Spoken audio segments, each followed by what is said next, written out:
ऐसे प्रोग्राम के माध्यम से। तो मैं दोबारा आप सभी का धन्यवाद करता हूँ और मैं कार्यक्रम की ओर आपको ले चलता हूँ। हमारी साथी से अमृता बहन ने बहुत अच्छा एक्सप्लेन किया, क्योंकि मैं तो इतना नहीं बोल पाता था और हमारे वीडियो भी आपको लाइव देखने मिले है। हमने पहले प्रथम बार जो है इसका प्रयोग किया। एडवोकेट किरण बहन ने जो बोला था कि हमारे पास सब है, आप खाली आइए। ये जो खादी ग्रामोद्योग आपने नाम सुना होगा, और खादी जो शुरुआत हुई वो गुजरात से हुई, पर अपने महात्मा गांधी जी के मार्गदर्शन में खादी ग्रामोद्योग आयोग की स्थापना हुई। पूरे भारत भर में इसका प्रचार प्रसार हुआ और इनके खादी ग्रामोद्योग आयोग के प्रथम चेयरमैन वैकुंठ लाल मेहता, ये भी गुजरात के थे। उसके बाद डेबर भाई, वो भी गुजरात के थे। हमारे कुमुदबेन जोशी एक्स गवर्नर, वो भी गुजरात के थे। जो हमारे वर्तमान एक्स चेयरमैन थे विनय कुमार सक्सेना जी, अभी दिल्ली के महामहिम राज्यपाल बने, वो भी गुजरात से थे।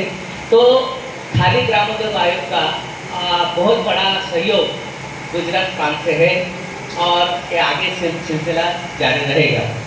खादी ग्रामोद्योग आयोग के माध्यम से जो MSME सप्ताह है, ये सप्ताह की शुरुआत कल आज खत्म हो रही है। और मैंने किरण बहन और सुनील भाई को जब मेरे पास आए थे, हमारे ऑफिस में आए थे, तो हमने कहा, बहुत हमारी 2-3 मीटिंग हुई। मैं भी इनके ऑफिस में, आपके संस्था के ऑफिस में गया, उनको समझाया कि किस तरह खादी ग्रामोद्योग आयोग के छोटे छोटे कोर्सेस है, ट्रेनिंग है, इसका आप समाज तक अपने हमारे लोगों तक पहुंचा सकते हैं। तो इन्होंने भी बहुत बड़ी दिलचस्पी, बहुत विचार विनिमय करके, विचार मंथन करके कि कहाँ प्रोग्राम किया जाए, कैसा किया जाए, कितने लोग आने चाहिए, ये सब पूरा प्लानिंग 1-2 महीने से है ना मैडम, 1-2 महीने से हमारा चल रहा है और आज वो दिन आ गया कि आपको इसका पता नहीं। तो आपने बहुत दिलचस्पी से, हम देख रहे थे कि बहुत इंटरेस्ट लिया ट्रेनिंग के विषय में। और ट्रेनिंग जो है, बहुत लोगों को पता है कि मैं ये कर सकता हूँ, लेकिन इसका टेक्निकल नॉलेज नहीं है। एक हमारी जब गाड़ी कुछ खराब हो जाती है तो हम गैरेज में जाते हैं और वो लड़का होता है और वो लड़का आपको गाड़ी 2 मिनट में या 15 मिनट में गाड़ी बना के देता है। उसके पास कोई ट्रेनिंग का सर्टिफिकेट नहीं होता है या उसके पास कोई डिग्री नहीं होती, डिप्लोमा नहीं होता है। और डिग्री डिप्लोमा वाला वो गैरेज में नहीं काम करता, वो बहुत अच्छी तरह AC में बैठ के वो बताता है। लेकिन ऐसे लोगों को हम लोग ट्रेनिंग देने की कोशिश करते हैं, यानी कि उसको सर्टिफिकेट देते हैं। उसका सर्टिफिकेट का ये मतलब है कि वो सर्टिफिकेट के माध्यम से आपका खुद का बिजनेस शुरू कर सकता है और बिजनेस शुरू करने के बाद वो अपना जो अर्निंग है, उसकी आर्थिक स्थिति है, वो अधिक मजबूत करके आपका परिवार उसका वो अच्छी तरह क्लियर कर सकता है। तो अमृता हमारी जो साथी है, हमारी कलीग्स है, इसने बहुत विस्तार से प्रशिक्षण का बारे में आपको बताया। मोबाइल रिपेयरिंग के बारे में मुझे कहा गया तो मोबाइल रिपेयरिंग 25 दिन का कोर्स है, सैटरडे संडे भी है और ये कोर्स बहुत अच्छी तरह चलता था। लेकिन क्या हुआ कि कोविड के महामारी के समय में हमारा जो PTA था इसमें उसका निधन हुआ, तो फिलहाल ये कोर्स बंद है। लेकिन अगर आप 20-25 लोग अगर इकट्ठा होकर ट्रेनिंग के लिए एप्लीकेशन करते हैं, आपको एक बात बताना चाहता हूँ, आपको जो भी ट्रेनिंग करना है, जो भी इंडिविजुअल करना है, ग्रुप में करना है, आप संस्था के माध्यम से रजिस्टर करके किरण बहन के पास या सुनील भाई के पास आप रजिस्टर कर सकते हैं। वो हम लोग को कोऑर्डिनेट करेंगे और इसकी जो फीस है वो पूरी फीस आपकी संस्था देने वाली है। कृपया इसका नोट करें और इसके बारे में इनसे चर्चा करें। आपका जो है बहुत बहुत इस संस्था का मैं धन्यवाद करना चाहता हूँ। मुंबई में बहुत सारी संस्था है, बहुत सारे लोग हैं आपके नाम के लिए काम करते हैं कि मेरा नाम कैसा बढ़े, मैं क्या कर रहा हूँ, मैंने क्या किया। लेकिन इन लोगों ने जब हमने इनकी मुलाकात हुई, इन्होंने अपना नाम कभी भी आगे नहीं किया। इसके लिए सब संस्था के पदाधिकारी को धन्यवाद देता हूँ। ये हम लोग समाज के लिए कर रहे हैं और समाज को आगे लाने के लिए हम लोग कर रहे हैं, ऐसा इन्होंने कहा। और बात रही मोबाइल की, मोबाइल बहुत अच्छा कोर्स है। जब आपके घर में 1-1, 2-2 मोबाइल होते हैं और मोबाइल अगर किसी कारणवश खराब हुआ और आप शॉप में गए, तो जैसे स्पेशलिस्ट होता है डॉक्टर, वो देखने के लिए अपने फी चार्ज करता है 250 रुपया 500 रुपया। वैसा वो जो शॉपर है मोबाइल शॉपर, वो देखने के लिए 200-150 रुपया लेता है, और उसका अगर कोई पार्ट हो रिप्लेस करने का उसका अलग चार्जेस और सर्विस चार्जेस लगाता है। यदि आप खुद आपका मोबाइल या आपके घर के सदस्यों का, घर के लोगों का या आपके फ्रेंड लोगों का, आजू बाजू लोगों का मोबाइल दुरुस्त करके अगर देते हैं तो ये बहुत बड़ी खुशी की बात है। तो आपको मोबाइल के बारे में बताया। मोबाइल जो है, अगर आप, मैं दोबारा दोहराऊंगा, 10-15 लोग अगर आते हैं तो हम उसका व्यवस्था करेंगे। अभी ये बात है कि खादी ग्रामोद्योग आयोग जो है इसका क्या उद्देश्य है, आपको सबको पता होगा। हम लोग, मैं हूँ, आप है, अमृता मैडम है, सब जो है हमारा गांव का बेस है। भले फिर वो गुजरात से हो, महाराष्ट्र से हो, या वेस्ट बंगाल से हो, या बिहार से हो, उत्तर प्रदेश से हो, लेकिन हमारा गांव का एक बेस होता है, और गांव के बेस में हमारे जो परंपरा हुई है वो परंपरा को हम फॉलो करते हैं। तो खादी ग्रामोद्योग आयोग का जो मेन उद्देश्य है, ग्रामीण क्षेत्रों में खादी को बढ़ावा देना, खादी यानी खादी कपड़े को। और ग्रामोद्योग जो है, जो हमारे पहले गांव में चलते थे, लोहार, कुंभार, सुतार, ये जो ऐसे हमारे महाराष्ट्र में उसको 12 बलुतेदार कहते हैं। तो 12 बलुतेदार का जो ग्रामीण भागों का जो जीवन था उसको मिला के हम लोग ग्रामोद्योग, खादी और ग्रामोद्योग, इसको ग्रामीण क्षेत्रों में बढ़ावा देना, रोजगार पैदा करना, यानी लोगों को ज़्यादा से ज़्यादा रोजगार देना ग्रामीण क्षेत्रों में या शहरी क्षेत्रों में। बिक्री यानी प्रोडक्ट, सेल लायक प्रोडक्ट बनाना, बिक्री योग्य प्रोडक्ट बनाना, गरीबों में आत्मनिर्भरता पैदा करना। गरीबों को क्या होता है, जिसके पास घर नहीं होता है वो गरीब होता है, ये सबको मालूम है, और जिसके पास घर होता है वो अमीर होता है। लेकिन गरीबों में आत्मनिर्भरता पैदा करना ये खादी ग्रामोद्योग आयोग का मेन उद्देश्य है। ग्रामीण समुदाय को का निर्माण करना, ग्रामीण में लोगों को इकट्ठा करके उनको रोजगार देने के लिए समुदाय को निर्माण करना। तो ये मेन खादी ग्रामोद्योग आयोग का उद्देश्य है। ये उद्देश्य सफल करते करते इसमें बहुत सारा परिवर्तन हुआ, चर्चा हुई, लोगों ने बहुत पैसे लिए, वापस नहीं किए, गवर्नमेंट ने बहुत सोचा। उसके बाद में पंतप्रधान रोजगार निर्मिती कार्यक्रम, ये भारत सरकार ने योजना खादी ग्रामोद्योग आयोग को दी। MSME जो मंत्रालय है, सूक्ष्म लघु उद्योग मंत्रालय के माध्यम से जो भी लोन है, कर्जा है, वो खादी ग्रामोद्योग आयोग को नोडल एजेंसी करके अपॉइंट करके इनको दिया।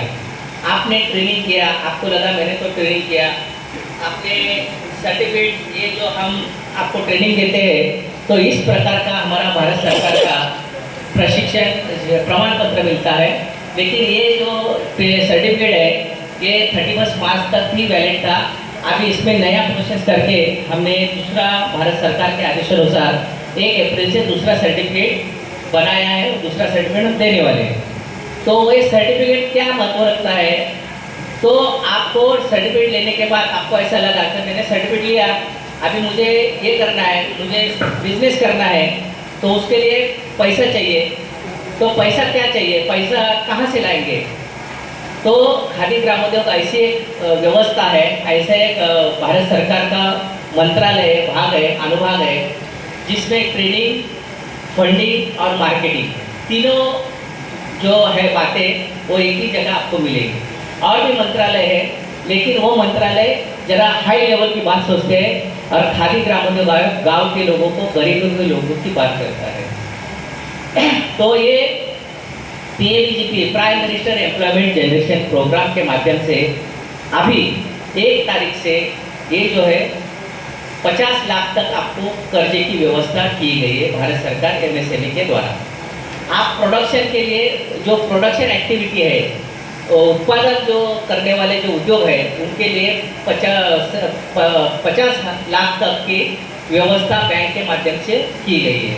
और जो सर्विस इंडस्ट्री है, जैसा ढाबा है, सलून है, मोटर जो सर्विस सेंटर है, इस प्रकार है, ब्यूटी पार्लर है, इस प्रकार की जो सर्विस सेक्टर है, उसके लिए 25 लाख तक की व्यवस्था ये भारत सरकार ने की गई। तो ये अभी परिवर्तन हुआ है। पहले 50 लाख 25 लाख तक थी, अभी उसकी मर्यादा बढ़ाई है। तो मर्यादा बढ़ाने का कारण ये मतलब नहीं होता कि मुझे 50 लाख भारत सरकार दे। आपके इंडस्ट्री को जो लगने वाली जो व्यवस्था है, जो जितना खर्चा लगता है उतना ही आप ले सकते हैं। भारत सरकार यदि आपको 50 लाख देने की बात करता है तो आपको 50 लाख लेने की जरूरत नहीं है, क्योंकि उसका रिपेमेंट जो होता है तो वह हाई कॉस्ट रहता है। और हाई कॉस्ट रहने के बाद तो आपको ये लगाना पड़ेगा हिसाब कि अगर मैं 50 लाख भारत सरकार से लूँ तो इसका मंथली पेमेंट कितना होगा, मुझे कितना प्रोडक्शन करना पड़ेगा, कितनी बिक्री करनी पड़ेगी, और मेरे जो वर्कर है, मेरी जो इंफ्रास्ट्रक्चर है, जो व्यवस्था है, उसका खर्चा जैसे लाइट है, पानी है, आपका मोबाइल है, लैपटॉप है, व्यवस्था जो है उसका सब जाके आपको बैंक का जो है रिपेमेंट कितना करना पड़ेगा, इसके आपको कैलकुलेशन करना पड़ेगा। तो ये बात होती है और ये बात सोचने की होती है। तो मुझे अगर एक ब्यूटी पार्लर डालना है तो उसके लिए 5 या 6 लाख की आवश्यकता होती है, तो मैं 50 लाख क्यों सोचूं या 10 लाख क्यों सोचूं? तो ये बात है, जितना आपको लोन की ज़रूरत है उतना ही आप ले सकते हैं, और बैंक वाला भी आपको जल्द से जल्द देने की कोशिश करेगा। तो ये उदाहरण है। अगर आपने बिजनेस स्टार्ट करने की बात कही है तो आपको क्या क्या डॉक्यूमेंट लगेंगे?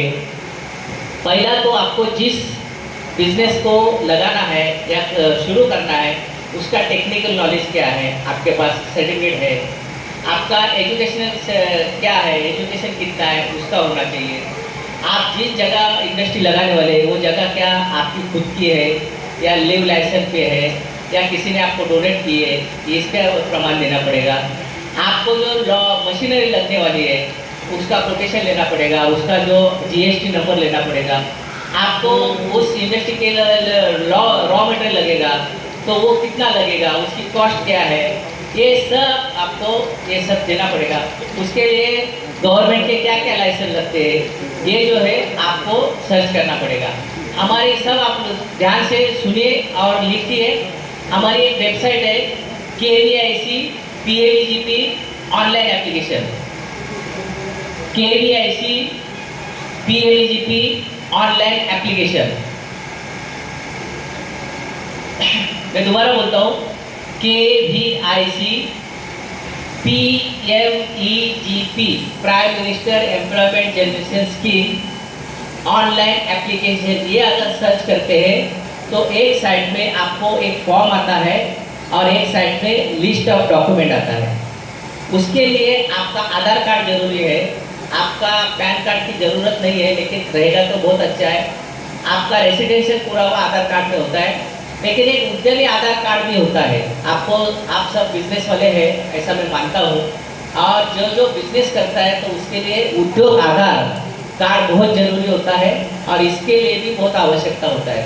वो भी ऑनलाइन आपको मिलेगा, आप सर्च करेंगे।